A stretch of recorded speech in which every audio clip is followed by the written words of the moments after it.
A common way for a narcissistic or abusive person to manipulate you is through threats. However, not all threats are overt. Some narcissists hide threats so they can use them in public or be able to deny they ever threatened you. These are people who know what they do and plan ahead for if you may try to expose them or if someone may overhear them. What are thinly veiled threats? Thinly veiled threats are text messages, emails, communication, or actions that if someone else were to see or hear them, it would not necessarily register as a threat. It is an indiscreet warning that often only you will get. A thinly veiled threat often follows a threat, action, or statement they made before. It could be them warning you weeks, months, or even years before that they will take some action. If the original threat was given in a way that paralyzed you with fear, it can stay with you for the rest of your life. They can later then make a veiled threat, which you will get as a reference to the original threat without them needing to make the original threat again. Other people who do not know the history of what they said or did to you will think nothing of what they just communicated to you. Warning: the next part may be triggering. Please silence the audio until the warning disappears if you have suffered violent abuse or trigger easily.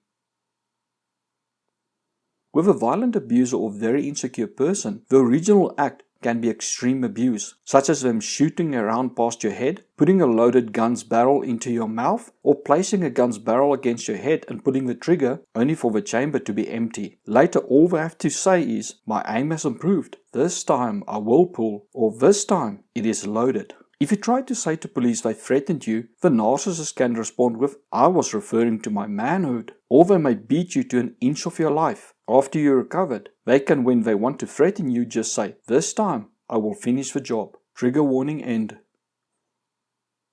Or they may take your children and stay away for 2 days, where they take them to say Disneyland without telling you. Then when they return, they may tell you, "Next time when I take a drive, you will never see your children again." If they want to later then threaten you again, they can just comment, "I think me and the children will take a drive sometime soon."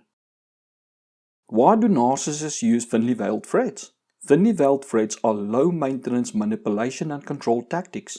It takes a lot less energy to just hint at what can happen or remind a person of a violent abusive incident than to redo it. It boosts the abuser's ego that they can control someone else with such little effort, especially if they only need to give you that look, or clear their throat, or say one line and they shut you right down. It allows them to get away with their abuse and manipulation in public. Others watching or listening will often make nothing of what was said. This allows them to shut you down in court, at parties, or even at your parents' house by threatening you without anyone knowing. It protects the narcissist from you exposing the abuse. Mental and emotional abuse is often difficult to prove. However, the narcissist knowingly protects himself even more by covering their abuse so that when you take the veiled threats on its own, it is meaningless and may even make the narcissist look good. It destroys your credibility. If you tell people the narcissist is threatening you, such as you saying you fear that they will kill you because they told you that this time it is loaded, people may think you are overreacting, paranoid, or mentally unstable. Unless you also tell them about the original act that may be so triggering that you do not want to talk about it, or it sounds so outrageous to people that they think you made it up. It hides proof. If the original threat or action leaves marks, such as what was mentioned under the trigger warning section, they risk being exposed if they do it again. By vaguely hinting at the act with a statement that only you will get, they get the same fear response from you with little risk to them, as well as them not admitting to having done the original act. Examples of thinly veiled threats. I really hope you get home okay. This may be after they told you that they may tamper with your car's brakes, or that they may just wait for you one day on the road and push you into a ditch. You hurt my feelings. This may be after they bought a gun and then told you that they will kill anyone who hurts their feelings. It threatens you with death while making them look like a victim. I really look forward to seeing you this weekend. This can be a message they send you on, say, a Monday morning after you escaped. They may have previously told you that they will hunt you down and kill you if you leave. It can drive you crazy thinking about if they know where you are and if they can track you. By the weekend you may be destroyed from fear that they know where you are and are coming to kill you. Yet you cannot prove that they threaten to kill you. Many victims choose to rather go back than not knowing where the abuser is and when they will come for them, or what the abuser will do when they find them. By going back, many say at least they know where the abuser is and feel they have some control over what the abuser does. What to do about thinly veiled threats? When you deal with a person who is using thinly veiled threats, you are dealing with a person who knows what they are doing is abuse and knows to use mental manipulation to make you go crazy while covering their tracks. See the threats for what they are, the person knowingly destroying you emotionally and mentally. Proving abuse may be difficult as the threats on their own cannot be used. You need to be able to show to the court the context in which the threats were made, and for that you may need to be able to prove a link to an overt threat or an incident of abuse, or convince the court that an overt threat was made and that you believe the veiled threat was a reference and a warning to the original threat. Try to always have a hidden recorder or your cell phone recording app active when they are around so you can catch them making a direct threat that you can link to a thinly veiled threat or use on its own. Also keep a journal where you write down what was said and done and how you felt. You may not get proof of an overt threat and will need to focus on other abuse, such as financial abuse or control where they do not allow you to work or have a car. Try to record them where they deny you having a car or refuse for you to take a job,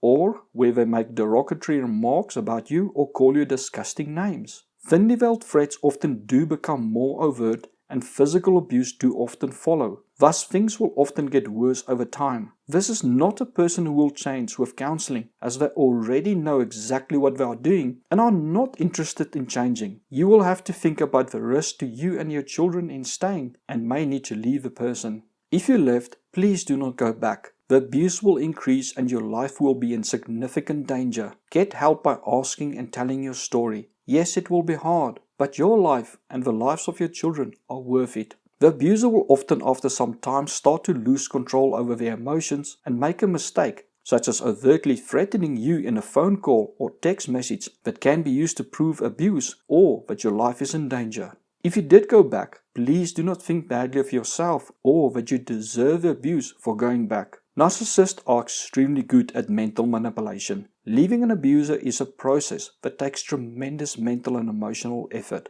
On average, it takes a victim around 7 attempts to leave an abuser for good. Focus on protecting yourself and your children, getting evidence, and planning so that next time when you leave, it will be for good. Also remember that you deserve to be loved, respected, and being happy.